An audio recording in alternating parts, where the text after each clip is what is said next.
Hello students, welcome to Avadh education. I hope कि आप सब लोग वेल एंड गुड होंगे एंड साथ ही में आप लोग अच्छे से प्रिपरेशन भी कर रहे होंगे। बात कर रहा हूं मैं अब इस पर्टिकुलर क्लास की। तो इस क्लास में मैं आपका स्टैटिक सब्जेक्ट यानी वही probability and discrete probability distribution को ऑफिशियली स्टार्ट करूंगा यूनिट 1 से, जो कि ये रहा आपकी स्क्रीन पर। यूनिट नंबर 1 प्रोबेबिलिटी, हिंदी में जिसको हम संभावना कहते हैं અને ગુજરાતીમાં પણ આપણે આને સંભાવના જ કહીએ છીએ। ગુજરાતી વાળા વિદ્યાર્થીઓ માટે હું કહી દઉં કે આ ચેપ્ટર મોસ્ટલી ફોર્મ્યુલા બેઝ ઉપર બની શકશે। સો થિયરીઝ હું બની શકે ત્યાં સુધી તમને નહીં પ્રોવાઈડ કરી શકું, પણ હા, જે આપણા દાખલા ગણશો એ તમારા માટે પણ એ યોગ્ય રહેશે। મોસ્ટલી જે મારા કન્ટેન્ટ હશે એ ઇંગ્લિશમાં જ છે અત્યાર સુધી, પણ મેં પ્રયત્ન કર્યો છે થોડું ગુજરાતી પણ કવર કરવાનું। तो मैं बात करूंगा प्रोबेबिलिटी की, जिसको हम हिंदी या गुजराती में संभावना भी बोलते हैं। देखिए, ये आपका सिलेबस है। प्रोबेबिलिटी सब कुछ समझेंगे, पहले है क्या। सिलेबस को पहले ये देख लेते हैं क्या क्या दिया है।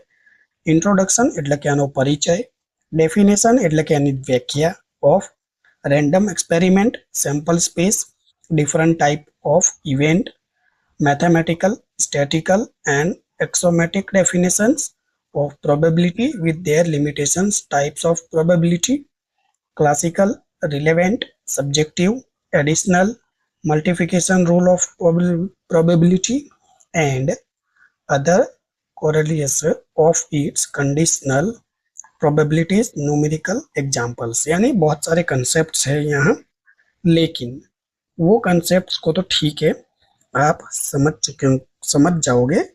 हम इसको जब हम बचपन से प्रोबेबिलिटी यानी क्या, इसको हम बचपन से ही देखते आए हैं, लेकिन ध्यान में नहीं रहा होगा कि प्रोबेबिलिटी है क्या।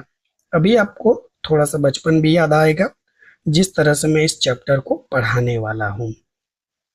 चलिए स्टार्ट करते हैं ऑफिशियली। सो ये रहा unit 1 probability by Avadh education commerce वाले। थोड़ा सा मैं स्क्रॉल कर लेता हूँ। अब आप ये स्क्रीन पर देख पा रहे होंगे कि सर ये क्या आपने लगा रखा है। ये सुरेली लिखा हुआ है और यहाँ दिल्लगी लिखा हुआ है। ध्यान से देखिए, ये सुरेली लिखा हुआ है इंग्लिश लैंग्वेज में, राइट, और ये भी सुरेली लिखा है हिंदी लैंग्वेज में। तो गर्ल्स का तो मैं नहीं कह सकता, वैसे गर्ल्स ने भी बहुत सारी क्रिकेट तो खेली होगी। सिंपल, बचपन में बॉयज तो हम खैर क्रिकेट लवर होते ही है, लेकिन गर्ल्स ने भी आई थिंक बचपन में तो क्रिकेट खेला ही होगा। क्रिकेट जब हम खेलते थे तो याद करिए, हम अगर 2 जन होते थे तो क्या करते थे, हम टॉस करते थे। तब हमारे समय टॉस करने के लिए कॉइन नहीं हुआ करता था, जो कि अभी हेड और टेल कहा जाता है। तब हम ये पुड़िया होती थी जो सुरीली की या दिल्लगी की या वगैरह कोई भी, राइट। फिलहाल मैंने ये 2 एग्जाम्पल लिया है। हम हमेशा इसको क्या करते थे, हवा में उछालते थे, राइट, हवा में उछालते थे। फिर हम कॉल करते थे हिंदी एंड इंग्लिश, हिंदी या इंग्लिश, राइट। आई थिंक ये काम तो सबने किया होगा, हमने तो बहुत किया है अपने टाइम पर। सेम ये दिल्लगी लिया है मैंने, यहाँ दिल्लगी यानी 2 मुझे पिक्चर्स मिली, ठीक रही ये बचपन को कनेक्ट करने के लिए। तो ये देखिए, हिंदी और इंग्लिश ये क्या है आपका, यही तो आपका, जब आप इसको हवा में उछालोगे तो आप क्या करते थे, टॉस करते थे कि कौन जीतेगा। तो यही प्रोबेबिलिटी हुई। प्रोबेबिलिटी यहाँ क्या है, 50-50% है। 50% एंड 50%। किस चीज का 50%, सपोज मैंने इसको हवा में उछाला, आपने हिंदी कॉल किया, तो वो रिजल्ट आने की 50% पॉसिबिलिटी है। और अगर वो इंग्लिश आया मेरे फेवर में तो मेरा भी वो 50% है। यही तो प्रोबेबिलिटी है, राइट। दूसरी बात, क्या आपको पता है कितना रिजल्ट आने वाला है? जी हाँ, बिल्कुल पता है। आपको पता है या तो वो इंग्लिश आएगा या वो हिंदी आएगा, लेकिन आपको ये थोड़ी पता है कि क्या आएगा। पहले से तो आप थोड़ी बता सकते हो। वैसे प्रोबेबिलिटी यानी संभावना तो आप लोग 11th या 12th में किसी एक में तो जरूर पढ़कर आए होंगे। सेम वही चैप्टर है। वैसे ये ओल्ड सिलेबस की बात करूं ना मैं, ओल्ड कोर्स, ओल्ड कोर्स यानी क्या, CB CS, तो उसमें ये एस वाई के सेम 3 में था ये, स्टैटिक सब्जेक्ट में। स्टैटिक्स 3 में ये यूनिट नंबर आई थिंक 2 है, हाँ। तो ये आपका जब NEP आया तो उसको सेम 3 में से लाकर सेम 2 में रख दिया गया कोर्स के अंदर। तो जो स्टूडेंट ओल्ड कोर्स में भी होंगे उनके लिए भी यही सेम चैप्टर है, बस कुछ नहीं, बस चैप्टरों को आगे पीछे किया गया है और कुछ भी नहीं है। तो सिंपल, तो यहाँ पर आपको इतना पता चला, लेकिन अब यहाँ थोड़े सिंबॉलिक है, ये आपको समझना होगा और आपको थोड़ा सा याद भी रखना होगा। अब ये जो यू टाइप का दिख रहा है, एक्चुअली में ये यू नहीं है, इसे आप यूनियन पढ़ोगे, राइट।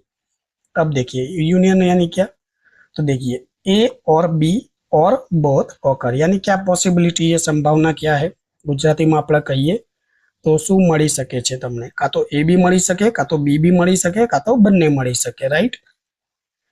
आ यू नो ऊंधो છે यानी यू का उल्टा है ये, तो इसे आप इंटरसेक्शन बोल सकते हो या फिर कैप, हम इसको कैप बोलेंगे, दो नाम है इसके, इसको हम कैप बोलेंगे। ए અને बी બંને ઓકર टुगेदर यानी ए और बी दोनों साथ में आ सकते हैं, तो इसको आप क्या बोलोगे, cap.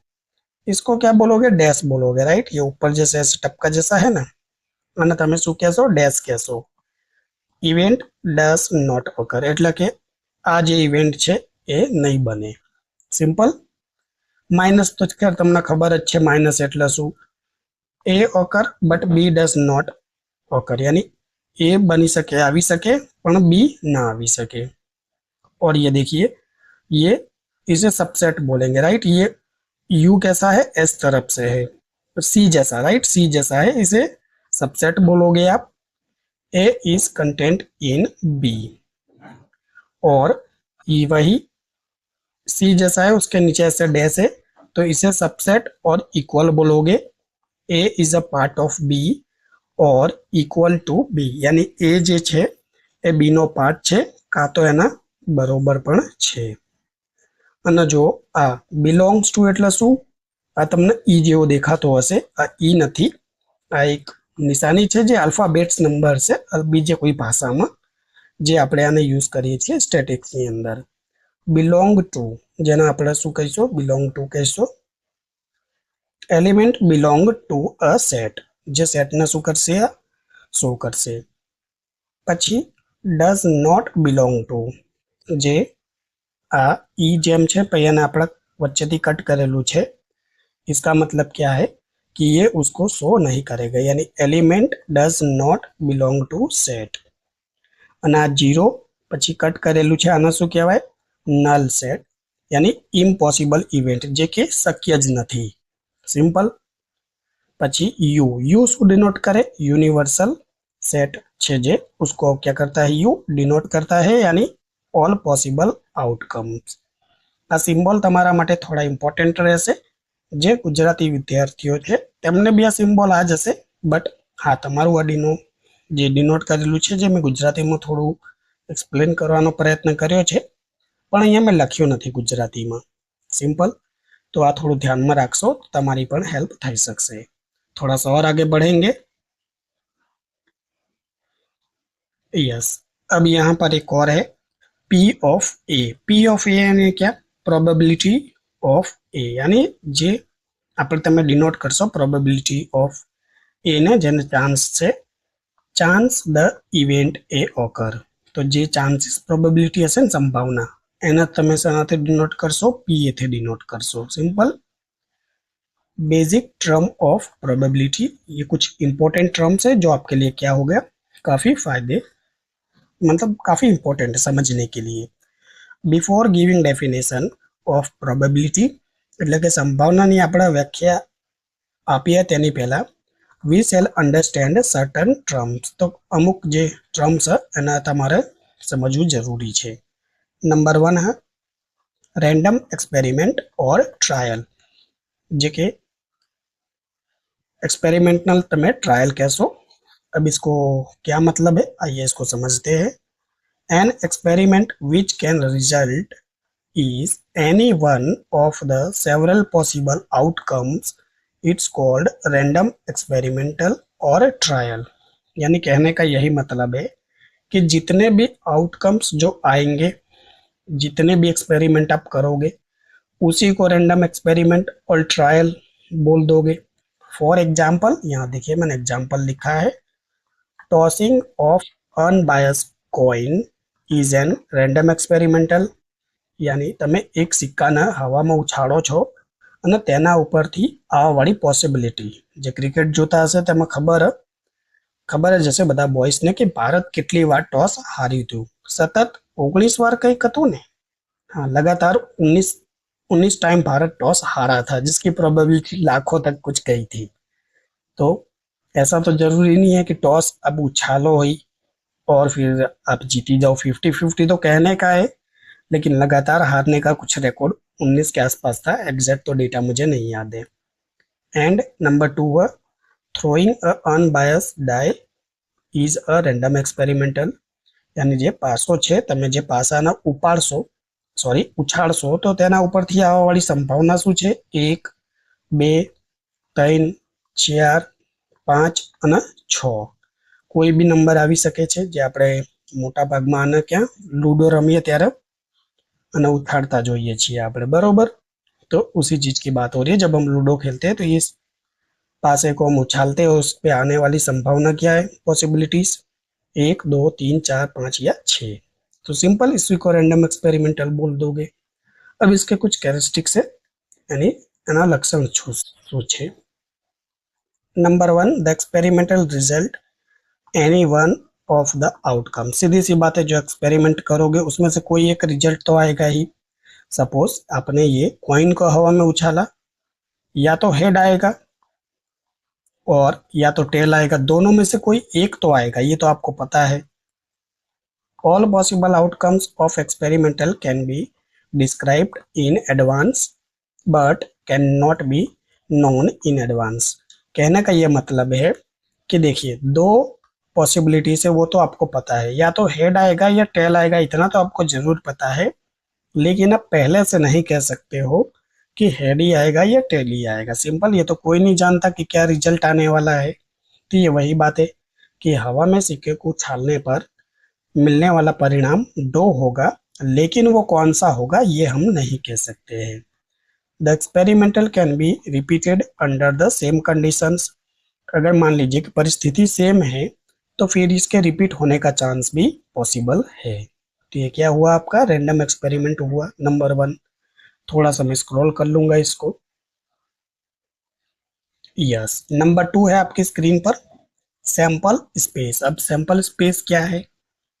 A set representing all possible outcomes. सारे जो आउटकम्स है वो पॉसिबल हो ऑफ अ रैंडम एक्सपेरिमेंटल, जो रैंडम एक्सपेरिमेंटल करोगे, right, is called sample space. उसी को आप क्या बोल दोगे? सैंपल स्पेस बोल दोगे। It is denoted by S और यू। तो आप इसको कैपिटल एस और यू से डिनोट करते हो। मोस्टली हम इसको यू से ही डिनोट करेंगे, लेकिन याद रखना दोनों चीज से डिनोट करते हैं, कैपिटल एस और capital U. Simple, each outcomes it's called sample point. जितने भी आउटकम्स आएंगे उसको आप क्या कहोगे? सैंपल पॉइंट कहोगे। And the number of sample point S may be denoted by N of capital S, right. N of capital S क्या करोगे? आप इसको डिनोट करोगे। If the number of sample point is S finite, it is known as finite sample number. अगर finite S है, यानी sample point of S finite है, तो आपको क्या मिलेगा? उसी को आप क्या बोल दोगे? फाइनाइट सैंपल स्पेस बोल दोगे। देखिए अभी एसक्यू में आएगा सीधे यहाँ से। एसक्यू यानी क्या sir? Short question. Short question जो आपका 1 मार्क्स का आएगा, सॉरी 1 मार्क का आएगा। अब यहाँ से सीधे यही पूछ लेंगे, सिंपल डेफिनेशन पूछ ली। Finite sample means what? तो आप लिख दोगे number of sample point of S is finite is known as finite sample space. अब यहीं से 1 मार्क्स क्वेश्चन ऐसे आ जाते हैं। And if number of sample point is infinite, it is known as infinite sample space. तो ये दोनों इंपॉर्टेंट है, याद रखिएगा। अब एग्जाम्पल क्या है, if a coin is tossed, आपने सिक्के को क्या किया, उछाला, the sample space will be follows. तो फिर देखिए उसको आप किससे डिनोट करोगे, पहले तो एस से डिनोट करोगे, ये एस क्या है, सैंपल स्पेस हो गया। और जो पॉसिबिलिटीज है वो क्या मिलेगी आपको, हेड या टेल, दो में से एक ही रिजल्ट आने वाला है, लेकिन कौन सा आएगा वो तो नहीं कह सकते हैं। सिमिलरली यानी same, if two coin are toss the following sample space is generated, अगर दो सिक्के को एक साथ हवा में उछालते हो तो कितने रिजल्ट आएंगे, 4 आएंगे। कैसे सर, ये देखिए, पहली बार डबल एच आ सकता है, सेकंड बार एच टी आ सकता है, थर्ड बार टी एच आ सकता है, एंड 4 बार टी टी आ सकता है, राइट। तो ये 4 रिजल्ट है, मुझे नहीं लगता है कि आपको समझने में ज्यादा परेशानी होगी, वैसे आप तो ये पढ़ के आए होंगे। उसी तरह अगर आप तीन तीन सिक्कों को एक साथ हवा में उछालोगे तो फिर क्या होगा, तो फिर आपके पास टोटल 8 रिजल्ट आएंगे। वो क्या क्या हो सकते हैं तो देख लीजिए। फर्स्ट टाइम में तीनों ही सिक्कों पर एच आया, सेकेंड टाइम पर दो सिक्कों पे एच आया, एक सिक्के पर टी आया, थर्ड टाइम एक सिक्के पर एच आया, फिर टी आया, और फिर एच आया, और फोर्थ टाइम क्या कि एक सिक्के पर एच आया, फिर दूसरे और तीसरे सिक्के पर टी टी आया। सेम इसका अपोजिट भी हो सकता है कि तीनों सिक्कों पर टी आए, फिर डबल टी एच आए, फिर टी एच टी आए, और फिर टी डबल एच आए। तो ये दोनों पॉसिबिलिटीज है सिक्के पर रिजल्ट आने की। सिंपल, ये तो आप समझ रहे हो ना, आप पढ़ कर आए होंगे कहीं ना कहीं 11th और 12th में, तो ज़्यादा उतना डिफिकल्टी है नहीं। सिमिलर सेम उसी तरह अगर आप पासे को क्या करते हो, हवा में उछालते हो, तो ये तो ऊपर में बता चुका।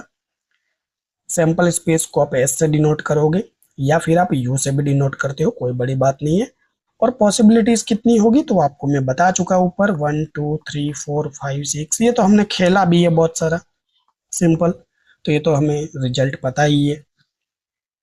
थोड़ा सा मैं स्क्रॉल कर लूंगा, देख लीजिए। अब वहीं सिमिलरली दो पासे को एक साथ उछालने पर कितने रिजल्ट आ सकते हैं, तो देखिए दो पासे को अगर एक साथ उछालोगे तो आपको पता है कि कितना आएगा, 6 × 6 यानी 36 आएंगे रिजल्ट्स।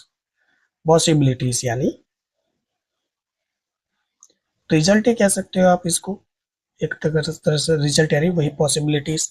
अब कैसे आएगा तो देख लीजिए, 1 1 आ सकता है, 1 2 आ सकता है, 1 3 आ सकता है, 1 4 आ सकता है, 1 5 आ सकता है, एंड 1 6 आ सकता है, राइट। ये तो 1 के साथ हुआ।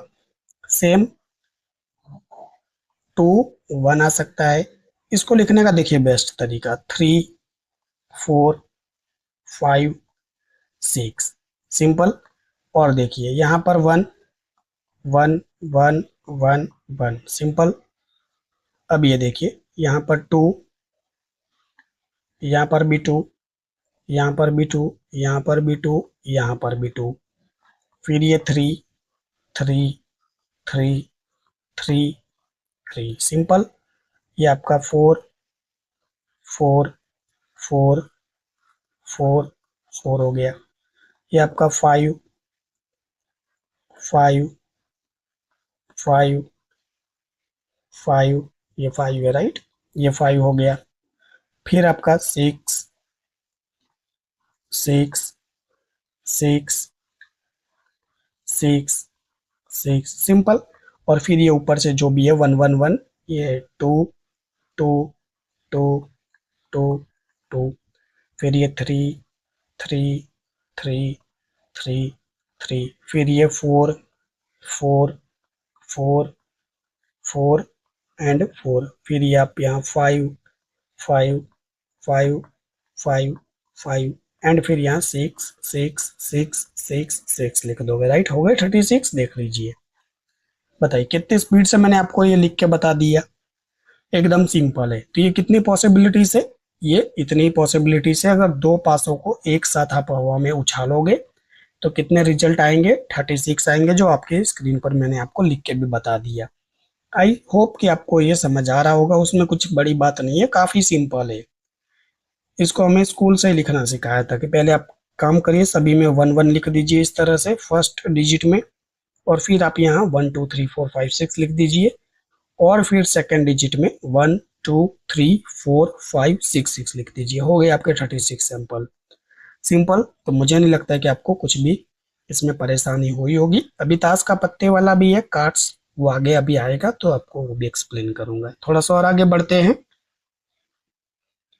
यस, नंबर 3 है इवेंट। अब इवेंट यानी क्या? वही the result of an experiment known as a event. जो आप रिजल्ट के लिए एक्सपेरिमेंट करोगे ना, उसी चीज को इवेंट बोल देते हैं। इवेंट यानी क्या? जो घटना घटने वाली है। For example, if a coin is tossed, head and tail, two different event. यानी अगर हम सिक्के को हवा में उछालते हैं तो या तो उस पर हेड आएगा या टेल आएगा, ये दो इवेंट हो गई, बस उसी को इवेंट बोल दोगे। नंबर 2 है 1 2 3 4 5 6 are different event when a die is thrown. यानी कहने का मतलब है कि पासे को अगर आप हवा में उछालते हो तो उस पर जो रिजल्ट आएगा, 1 आएगा, 2 आएगा, 3 आएगा, 4 आएगा, 5 आएगा, 6 आएगा, ये सभी क्या है? अलग अलग इवेंट हो चुके हैं, बस उसी को इवेंट बोल देते हो। If A is event and S is a sample space, then A is subset of sample space, जिसे आप S कहते हो। For example, A subset of S, तो इसको इस तरह से लिखोगे। Generally event are denoted by ABC, A1, A2, A3, it's. यानी इवेंट की बात हो रही है। जनरली इवेंट को आप किसी भी तरह से लिख सकते हो, ए से भी डिनोट, बी से भी डिनोट कर सकते हो, सी से भी, A dash, B dash, sorry A1, A2, A3, मतलब जैसे लिखना हो। If A is equal to not, not यानी क्या? Impossible, then A is impossible event. If A is equal to S, then the event A is certain to occur। यानी कहने का ये मतलब है कि ए पॉसिबल ही नहीं है इवेंट, अगर पॉसिबल ही नहीं है इवेंट ए होने का, देन इस केस में क्या हो जाएगा कि देखिए, if A is equal to, देखिए ये अलग अलग चीज है, यहाँ दो पॉइंट है, यहाँ पहले समझिए। अगर ए पॉसिबल नहीं है, right, is equal to not है, ये देखिए इम्पॉसिबल इवेंट हो गया। और सपोज अगर A is equal to S हो, then event A is certain to occur, तो इवेंट ए होगा आपका। सिंपल। तो ये इवेंट था, कुछ खास नहीं है, काफी आसान है। अब देखिए यहाँ से जो कुछ है पॉइंट्स, वो बहुत ही इंपॉर्टेंट है आपके समझने के लिए। तो देख लीजिए, नंबर 4 है यहाँ कॉम्प्लीमेंट्री इवेंट। अब complementary event means what sir? तो देख लीजिए, a complementary of event A is the aggregate of all the sample point of sample. कहने का मतलब है कि जितने भी सैंपल पॉइंट है वो सारे जो रिजल्ट है उसको आप कलेक्ट करोगे।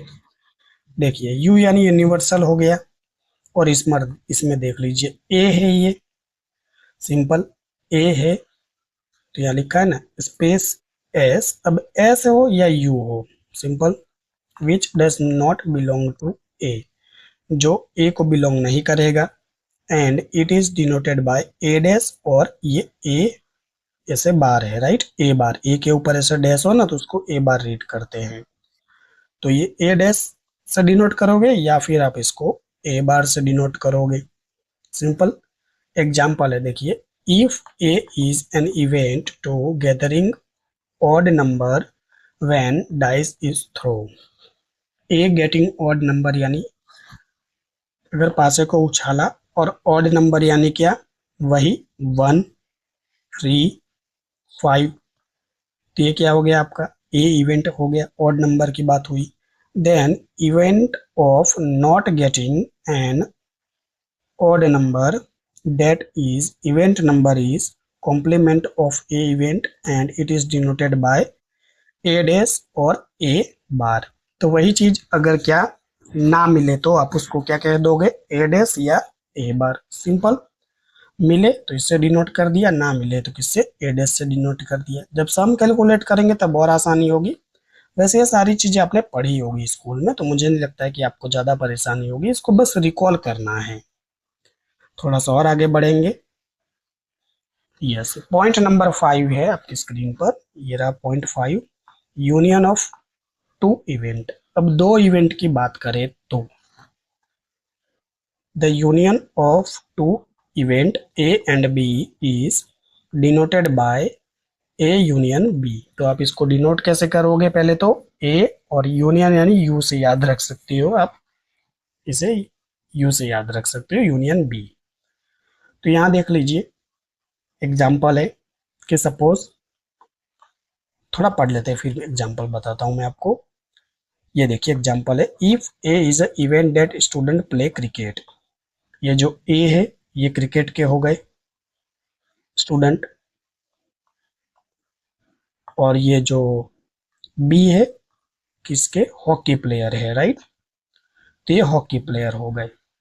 अब देख लीजिए ए जो है वो क्रिकेट प्लेयर है और बी है जो वो हॉकी प्लेयर है।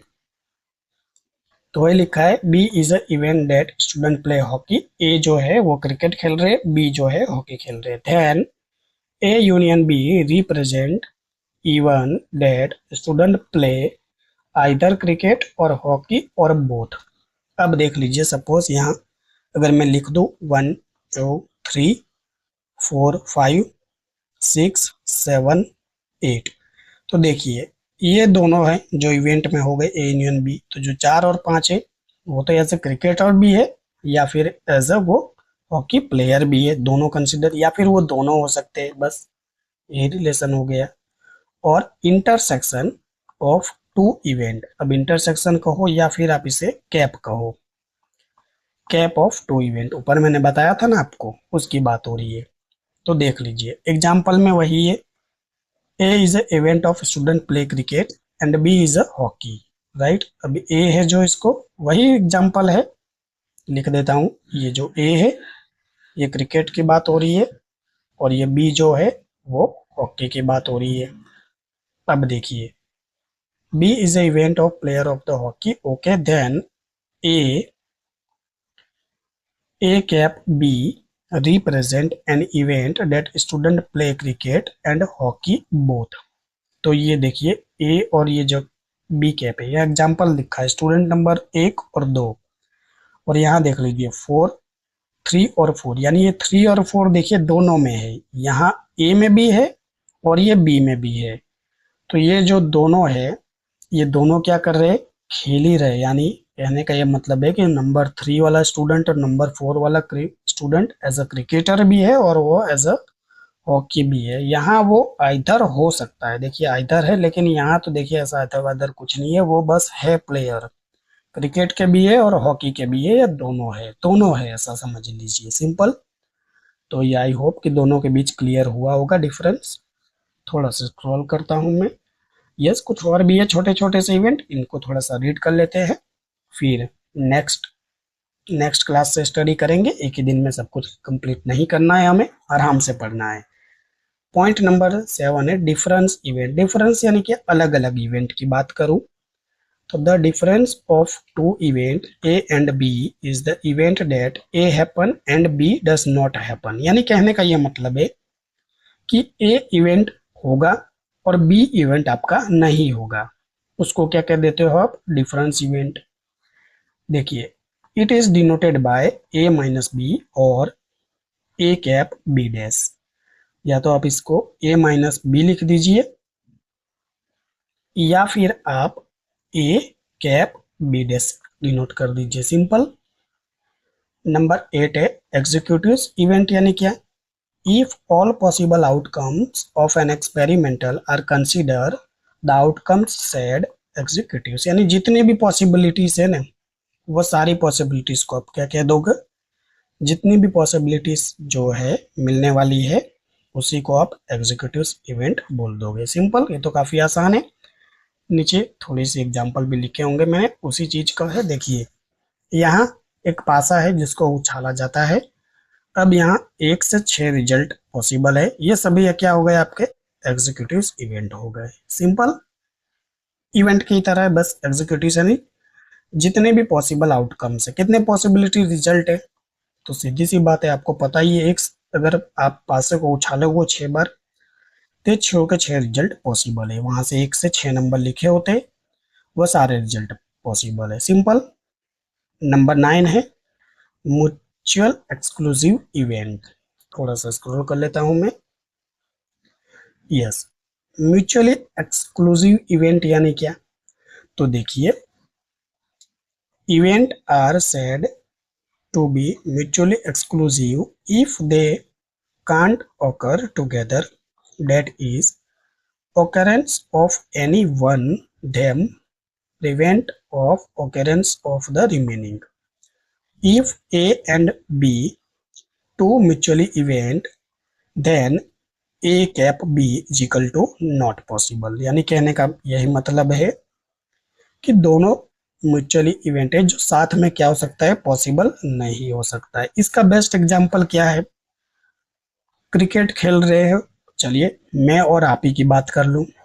मैंने कॉइन को क्या किया, स्पिन किया, ये देखिए वही एग्जांपल लिखा है, राइट। ये देखिए, head and tail mutually exclusive event when a coin is toss. तो ये कॉइन को आपने टॉस किया, अब हेड और टेल है। सिंपल, ये हेड हो गया, ये टेल हो गया, दोनों में से कोई एक ही आएगा, या तो फिर आप जीतोगे, हेड आपने कॉल किया और हेड रिजल्ट आया, या फिर टेल आया, मैं जीतूंगा, दोनों में से एक ही पॉसिबल है। क्रिकेट मैदान में जब कॉइन को उछाला जाता है तो एक ही आउटकम आता है ना। अब ये मान के चलेंगे हम कि वो शोले मूवी की तरह सिक्का आपका खड़ा नहीं रहेगा, ठीक है। अब ये कोई कमेंट मत करना कि सर वो शोले मूवी में तो वो सिक्का खड़ा रह गया था, उसका क्या। देखिए वो फिल्मों में होता है, रियल लाइफ में तो ऐसा कभी हुआ नहीं है, और हुआ होगा खैर ना के बराबर है, बट हम प्रोबेबिलिटी में मान के चलेंगे कि शोले मूवी की तरह सिक्का आपका खड़ा नहीं रहेगा। तो दो ही पॉसिबिलिटी से जो एक ही होगी, दोनों साथ में कभी नहीं हो सकती है। Simple.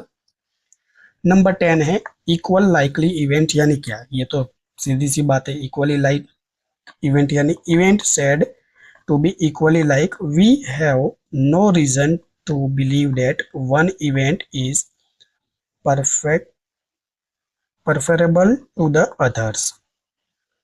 Head and tail are equally like event in tossing a coin। यानी कहने का यही मतलब है, इक्वली यानी एक बराबर ही रिजल्ट की पॉसिबिलिटी से, जो दूसरे पर क्या है वो बिल्कुल उससे कोई रिलेटेड है नहीं। सिंपल, जैसे हेड आपने कॉल किया, अब हेड आया, तो क्या उसको टेल से कोई लेना देना है, वो चीज बात हो रही है कि इक्वली चांस हो सकता है 50-50%। नंबर 11 है फेवरेबल केसेस, यानी फेवरेबल यानी वही जो आपके फेवर में हो, उसको फेवरेबल बोल देते हो। The number of sample point favourable to the happening of event A are known as favourable case of A. यानी कहने का यही मतलब है कि जो उसके साथ अच्छा होने या नहीं उसके फेवर में होने वाला है, तो बस उसी को फेवरेबल बोल दोगे। Suppose drawing card from a packet of cards, favourable case of getting hearts are 13। अब यहाँ कार्ड है जो उसको भी आप समझ लीजिए, ये लास्ट है, मुझे नहीं लगता कि इसके बाद कुछ ज्यादा आपको डिटेल में जाना होगा। देखिए कार्ड में टोटल नंबर कितने होते हैं, टोटल कार्ड 52 होते हैं। सिंपल। अब 52 को अगर मैं टाइप्स ऑफ कार्ड्स में डिवाइड करूँ ना, तो देखिए अगर कलर के अकॉर्डिंग मुझे डिवाइड करना है तो दो पॉसिबिलिटी, एक तो रेड और दूसरा ब्लैक। सिंपल, रेड आएगा आपका 26 और ब्लैक भी आएगा आपका 26। अभी मैं आपको कार्ड भी शो करूंगा वो सारे जो कि ऐड किया है पिक्चर, पॉसिबिलिटी समझ लीजिए टाइप्स ऑफ कार्ड की। देखिए ये सब चीजें ना अगर बॉयज को तो मोस्टली पता ही होगा, गर्ल्स का मैं नहीं कह सकता हूँ कि कार्ड्स ज्यादा प्ले किए होंगे गर्ल्स ने, लेकिन हाँ मोबाइल में गेम्स होती है तो शायद हो सकता है कि गर्ल्स को भी नॉलेज तो हो ही इसके बारे में, तो ऐसा कुछ कह नहीं सकता मैं। लेकिन यहाँ बात कर रहा हूँ मैं कार्ड की, 52 कार्ड है, उसको कलर के अकॉर्डिंग डिवाइड करूँ तो ये देख लीजिए, हार्ट से जो ये दिल बना हुआ है, और यहाँ डायमंड्स जिसे हम ईटा कहते हैं, यानी गुजराती में अपना चट्टाई कहता था जना, तो रेड जो हो गए ये भी 13, ये भी 13। और ये ब्लैक हो गई जिसपे आप स्प्रेड्स और ये क्लब्स कहते हो, यानी काली और ये फूल वाली, ऐसा ही हम कहते हैं इसको। तो ये भी 13 हो गया, ये भी 13 हो गया। तो कलर के अकॉर्डिंग मैं आपसे कहूँ तो कितना, तो आप कहोगे सर 26 होगा। और मैं अगर इनको ऑफिशियली डिवाइड करूँ एज अ डिजाइन में या फिर नाम के अकॉर्डिंग, तो इसके 4 पार्ट होंगे। जैसे आपको पता ही है, ये काली हो गई, ये दिल वाली, और ये ईंट वाली, और ये फूल वाली। सिंपल ऐसे भी हम इसको कहा करते थे गुजराती में आपड़ा काળી દિલવાળી ચટ્ટાઈ અને ફૂલવાળી आज આપણે કહીએ છીએ। तो ये 13 कार्ड्स है। तो अकॉर्डिंग टू, अगर मैं हर्ट्स वाले कार्ड कहूँ तो कितनी पॉसिबिलिटीज है, तो ये पॉसिबिलिटी हो जाएगी 13/52, यानी 1/4, यानी 0.25, यानी 25% पॉसिबिलिटी है। सिंपल। मुझे नहीं लगता है कि आपको समझने में थोड़ी भी परेशानी हुई होगी। अब आइए वही कार्ड देखिए, मैंने पिक्चर्स यहाँ ऐड किए हैं। वैसे मोस्टली तो बॉयज को तो पता ही होगा, और कुछ ऐसा नहीं है कि गर्ल्स को भी नॉलेज ना हो, शायद ही कुछ हो सकता है कुछ गर्ल्स को शायद आइडिया ना हो, बाकी मोस्टली कार्ड्स तो सबने देखे होते हैं। तो देख लीजिए, ये इक्की दुक्की तिक्की चौकी पंजी छक्की सत्ती अट्ठी नौवीं 10वीं, ठीक है, ऐसे ही बोलते हैं। फिर ये जे यानी जोकर, क्यू यानी क्वीन, और ये के यानी क्या, राजा। सिंपल, ये 13 कार्ड होते हैं सभी कलरों में। यानी कलरों की बात करें तो नहीं, डिजाइन की बात करें तो ये देख लीजिए, आपकी फल्ली हो गई, ये आपकी वो काली की हो गई, ये दिल वाली हो गई, और ये ईट वाली। सिंपल। तो ये 4 टाइप हो गए उसके, और ये देख लीजिए 13 तक है, 10 और ये +3। और हाँ, आपको ड्राइंग वाली पूछ ले तो कितनी कार्ड होगी, तो टोटल देख लीजिए ये 12 होती है। ये भी याद रखिएगा, इतना डिटेल में तो खैर आपको नहीं आएगा। अगर ये ड्राइंग वाली पूछ ले तो ये 3 3 होते हैं, तो 3 चौक 12, ये 3, ये 3, ये 3, ये 3, राइट, यहाँ से बात कर रहा हूँ मैं। सिंपल। तो ये 12 होते हैं। खैर इतना डिटेल में क्वेश्चन नहीं आएगा, आएगा भी तो देख लेंगे हम। और कुछ है, यस, एक पढ़ लेते हैं बस। ये इंडिपेंडेंस इवेंट क्या है। इंडिपेंडेंस यानी वही आजादी की बात हो रही है, राइट, सभी इंडिपेंडेंस इवेंट होने चाहिए। पॉइंट नंबर 12 है independence event. Event are said to be independence if happening one event does not depend on happening और non happening of other event. कहने का यही मतलब है कि एक इवेंट आपका होगा ना, तो वो इवेंट खुद पर ही इंडिपेंडेंट होगा, वो किसी पर डिपेंडेंट नहीं होगा। जैसे मैंने आपसे स्टार्टिंग में ही बताया था कि एक सिक्के को हवा में उछालने से आने वाला रिजल्ट दो ही है, लेकिन वो कितनी भी बार उछालो, मान लीजिए जैसे हमारे रोहित शर्मा है, क्रिकेट की बात कर ले, क्रिकेट की बात कर ले, ये क्या लिख दिया मैंने, सही से लिख देता हूँ, यस, क्रिकेट की बात कर ले, लगातार 19 बार टॉस हारे थे। सिंपल। यानी सब लोगों ने तो मान लिया था कि टॉस हम हारने ही वाले हैं कितनी भी बार। अभी इसकी देखिए पॉसिबिलिटी लाखों में है कि अगर सिक्के को आप उछालो और 19 बार कॉल करो और आप पॉसिबल ना हो, तो ये क्या किसी पर डिपेंड तो नहीं है, राइट, ये किसी पर डिपेंड तो नहीं है। ये 19 बार हारना भी इंडिपेंडेंट ही था, कोई लेना देना तो था नहीं एक मैच से दूसरे मैच, दूसरे मैच से तीसरे मैच लेने के लिए या रिलेट करने के लिए। तो ये बात है। तो जो भी आपके रिजल्ट होते हैं, जो आने वाले रिजल्ट होते हैं, वो क्या होते हैं, इंडिपेंडेंट ही होते हैं, बस यही बात है। अब मैथमेटिकल्स कुछ चीजें हैं, इसको हम नेक्स्ट क्लास से कवर करेंगे। नहीं तो पता चला पहली क्लास में सर आप सब लोग वीडियो छोड़ के भाग गए, राइट। नेक्स्ट क्लास से इसको कवर करेंगे, क्लास 2 से। तो इस क्लास में हमने बहुत सारी चीजें कवर की, ऐसा भी नहीं है। मोस्टली आपको मैंने जो थियरीज थी, ये टाइप्स थे, आपको कवर करवा दिए है, ऐसा कुछ बाकी है नहीं। अब थोड़े से जो इम्पोर्टेंट पॉइंट्स है वो हम कवर कर लेंगे, तो आप क्या है सम कैलकुलेट करने के लिए रेडी हो जाओगे। जितनी ये चीजें पढ़ाई है आपको टेलीग्राम पे इसकी पीडीएफ भी मिल जाएगी। जो स्टूडेंट टेलीग्राम को ज्वाइन नहीं किए हैं, लिंक मैंने डिस्क्रिप्शन बॉक्स में दे रखी है। और क्विक अपडेट के लिए आप इंस्टाग्राम से जुड़ जाइएगा, और नोट्स के लिए टेलीग्राम से जुड़िएगा, जिससे आपको डायरेक्टली नोट मिल जाएगी। स्क्रीनशॉट लेने की कोई ज़रूरत नहीं है, मैं आपको ये सभी नोट्स शेयर कर ही देता हूँ। मोस्टली जो स्टूडेंट जुड़े हैं उनको तो पता ही होगा। तो आई होप कि आपको ये स्टैटिक्स का फर्स्ट लेसन जरूर पसंद आया होगा। लेसन कैसा रहा कमेंट करके बताइएगा। कोई कमी है या कुछ इम्प्रूवमेंट की ज़रूरत है या आपको कुछ चीज़ ना समझ में आई हो तो आप कमेंट करके ज़रूर पूछ सकते हो या बता सकते हो। मिलते हैं नेक्स्ट क्लास में रिमेनिंग जो पार्ट है हमारा उसके साथ। वीडियो वॉच करने के लिए थैंक यू सो मच। तब तक के लिए आप अपना ध्यान रखिएगा। Take care. बाय।